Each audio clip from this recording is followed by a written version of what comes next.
बिस्मिल्लाहिर्रहमानिर्रहीम। अस्सलाम वालेकुम प्यारे दोस्तों, मैं हूं मुर्तज़ा भट्टी। आप देख रहे हैं मेरा यूट्यूब चैनल मुर्तज़ा भट्टी ऑफिशियल। प्यारे दोस्तों, जैसा कि आपको पता है कि गंदम की बिजाई का वक्त बिल्कुल करीब है और जैसा कि मैं यहाँ इस वक्त जनूबी पंजाब में मौजूद हूँ, तो जनूबी पंजाब में 25 अक्टूबर से गंदम की बिजाई शुरू हो जानी है। इसी तरह जो हमारे बरानी इलाके हैं, जो हमारे अपर पंजाब के इलाका है, वहां पर हमसे जरा जल्दी हो जाती है। अब इस वक्त जब मैं ये वीडियो आपके साथ में शेयर कर रहा हूँ, ये व्लॉग बना रहा हूँ, तो अपर पंजाब में अगर मौसम टेम्परेचर अच्छा हो गया तो वहां पर इस वक्त आप की बिजाई कर सकते हैं, क्योंकि ये 15 अक्टूबर से स्टार्ट हो जाती है। और जहां तक बात है हमारे वो इलाके जहां पर टेम्परेचर अभी तक ज्यादा है, तो वो यकम के बाद इसकी काश्त करेंगे। कोशिश करें कि गंदम की जो काश्त है वो अगेती काश्त करें। अगेती काश्त करने का ये फायदा होगा कि इससे आपको पैदावार अच्छी मिलेगी, आपके फसल का झाड़ अच्छा बनेगा। आज का जो हमारा प्रोग्राम है वो हम इस हवाले से करेंगे कि हमारे गंदम की बिजाई के कितने तरीके हैं, किन किन तरीकों से हम गंदम की बिजाई कर सकते हैं। जी तो दोस्तों, आगे बढ़ने से पहले मेरी ये आपसे रिक्वेस्ट है कि जिन दोस्तों ने अभी तक मेरे चैनल को सब्सक्राइब नहीं किया तो वो काइंडली सब्सक्राइब कर ले। और आपके सब्सक्राइब के बटन दबाने से आपके कोई पैसे नहीं लगेंगे, लेकिन आपकी मोहब्बत हो जाएगी। तो उम्मीद करता हूं कि आप तमाम दोस्त मोहब्बत करने वाले लोग हैं, लोगों को आसानियां पैदा करने वाले लोग हैं। तो आप हमारे चैनल को सब्सक्राइब भी कर लें। जिन दोस्तों ने सब्सक्राइब किया हुआ है वो इसको लाइक कर दे, शेयर कर दे, तो आपकी मेहरबानी होगी। तो बढ़ते हैं आगे प्रोग्राम की तरफ। जैसा कि आप दोस्तों को पता है कि गन्नम एक ऐसी फसल है कि जिसे 80% हमारे किसान जो है वो काश्त करते हैं। इस फसल को काश्त करने में यूं समझ लें कि पाकिस्तान में जो 22 मिलियन एकड़ जो रकबा है, 22 से 23 मिलियन एकड़ रकबा, वो हमारा गंदम का काश्त होता है। तो गंदम एक बहुत बड़ी फसल है हमारे पाकिस्तान की। और पहले तो जो भी था, लेकिन अब जिस तरह के रेट है तो किसानों को एक अच्छा बेनिफिट भी इससे हासिल हो जाता है। तो गंदम के हवाले से आज के जो प्रोग्राम है, ये इन 3 तरीके मैं आपको बताऊंगा। जिन तरीकों से, ज्यादातर तो हमारा एक रिवायती तरीका है जिसमें हम फसल को तैयार करते हैं, फसल में हल चलाते हैं, रोटिवेटर करते हैं, उसके बाद उसमें छट्टा लगा देते हैं, फिर सुहागा कर देते हैं और उसके बाद पानी लगा देते हैं। एक तो तरीका ये है। अगर जमीन की तैयारी का वक्त काश्त जो है, अगर उसकी तैयारी का हम देखें तो 9 नवंबर से 20 नवंबर इसका सबसे अच्छा टाइम है। और अगर नवंबर में करेंगे तो 50 किलोग्राम, अगर दिसंबर में करेंगे तो हम फिर इसमें 10 किलो का इजाफा हमें गंदम का करना पड़ेगा। और जमीन की तैयारी में जो सबसे अहम है वो है इसकी लेवल करना। इसकी लेजर लेवलिंग लाजमी कराएं जमीन की। इससे आपकी पानी की काफी सारी बचत होगी और पानी के साथ साथ आप इसको, तो आपकी जो रवनी होगी वो उसमें भी पानी कम लगेगा और हर जगह पर पहुंचेगा। लेजर लेवलिंग के ये फायदे हैं कि आपकी जमीन बिल्कुल लेवल पे हो जाती है। जी तो मैं बता रहा था कि आप अपने खेत को रवनी कर लें और उसके बाद इसमें हल चलाएं। हल जो चलाएं वो ज्यादा गहरे ना चलाएं, क्योंकि जो गंदम का बीज है वो ज्यादा गहरा, उसकी जड़ें नहीं जाती। ये ज्यादा गहरा ना चलाएं और उसके बाद रोटिवेटर चला लें और उसको जमीन जो है वो तैयार कर लें। बाकी मैंने पिछली वीडियो में बताया था कि जो हमारे बरानी इलाके हैं वो इस बारिश में गहरा हल चला के इसको छोड़ दें, ताकि वो पानी मट्टी जो है आपकी वो पानी जज़ब कर ले। और जज़ब करने से, और उम्मीद है बहुत से लोगों ने, जिन लोगों ने हमारी वो वीडियो देखी है वो इस पर उन्होंने अमल भी किया होगा। और इस वक्त जो है उनकी ज़मीन ज़बरदस्त तैयार हो चुकी है, क्योंकि बारिशें 14 से लेकर आपको पता है आज 19 तारीख हो, आज तक की बारिशें थी। आप जब अपनी जमीन का वतर चेक करते हैं तो उसकी वतर चेक करने का तरीका यह है कि आप उसमें थोड़ा सा 6 इंच जितना नीचे हाथ से मट्टी निकालें और मट्टी को अपने हाथों में ऐसे दबाएं और दबाने के बाद आप उसको जमीन पर फेंक दें। अगर वो फेंकने से बिखर जाती है और हाथ में उसका एक लड्डू सा बन जाता है तो यूं समझिए ये बेहतरीन वतर है आपकी जमीन के लिए। और कोशिश करें कि इस तरह का वतर जो है वो आप अपनी जमीन का रखें जिस वक्त आप बिजाई करें।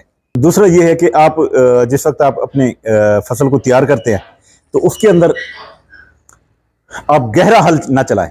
गहरे हल के जो नुकसानात हैं वो ये है कि जब आप उसको पानी लगाते हैं और जिस वक्त आप उसके अंदर खाद फ्लड करते हैं या खाद आप डालते हैं तो वो ज्यादा गहरी चली जाती है। गहरे हल चलाने से वो खाद जो ज्यादा जब गहरी जाती है तो वो फिर आप जब पानी चलाते हैं तो वो खाद जो है वो पानी के साथ महलूल बनकर नीचे चली जाती है। और जब वो नीचे चली जाती है तो फिर वो उसका फायदा नहीं है, क्योंकि जड़ें इसकी ऊपर होती है, 1-2 इंच के नीचे होती हैं। वो ज्यादा नीचे होती नहीं, वो पानी आपकी खाद वाला ज्यादा नीचे चला जाता है। इसलिए कहते हैं कि जो गंदम की फसल है उसके अंदर गहरा हल ना चलाएं, क्योंकि गहरे हल से आपकी खाद का बहुत ज्यादा नुकसान हो जाता है। अब इसके बाद बात करते हैं कि जिस वक्त आपकी जमीन तैयार हो जाए तो फिर आप जैसे छट्टा करते हैं, छट्टा करने के बाद आप पानी, ये हमारा पहला तरीका मैंने आपको बताया जो हमारा रिवायती तरीका है। अब जो इसमें दूसरा तरीका है वो है खेल का तरीका। खेल में जो गंदम लगाई जाती है वो औसतन वो ज्यादा औसत देती है आपको, पैदावार उसकी ज्यादा अच्छी होती है। और दूसरा, जब बारिश के पानी आते हैं तो वो गिरती नहीं है, बारिश के पानी उसको नुकसान नहीं देता, क्योंकि गंदम एक ऐसी फसल है जिसके अंदर अगर पानी खड़ा रह जाए उसकी जड़ों के अंदर तो वो जड़ों को नुकसान देता है नीचे, फिर वो आपकी ग्रोथ सही नहीं होती, आपकी फसल पैदावार सही नहीं देती। इसके जरिए काश्त का बेहतरीन वक्त तो वही है जो मैंने आपको पहले बताए हैं कि उन्हीं वक्तों में जमीन को आप हल चलाएं, भुरभुरा कर लें, रोटिवेटर चला लें, और उसके बाद उसके अंदर जो है वो खेल बना दें। खेल का जो साइज है वो इस तरह बनाएं कि वो तकरीबन कोई 15 या 16 इंच की खेल बनाएं, और उसके अंदर 3 लाइनें आप उसके चोपे की मदद से लगेंगे, और इसमें ज्यादा से ज्यादा जो गंदम का बीज लगना है वो लगना है तकरीबन कोई 5 से 6 किलो। इससे भी कम लग सकता है, लेकिन तनासब जो है वो यही है कि 5 से 6 किलो जो है वो गंदम का बीज लगता है खेल के जरिए। खेल में ये है कि पानी में भी आपकी बचत हो जाती है, ज्यादा पानी नहीं इस्तेमाल करना पड़ता। दूसरा ये है कि आपको, आप जो फसल लगाते हैं उसमें जो जिस वक्त बड़ी फसल हो जाती है तो उस वक्त जो है उसके अंदर हवा का गुजर जो है वो भी होता है और वो गिरती नहीं है।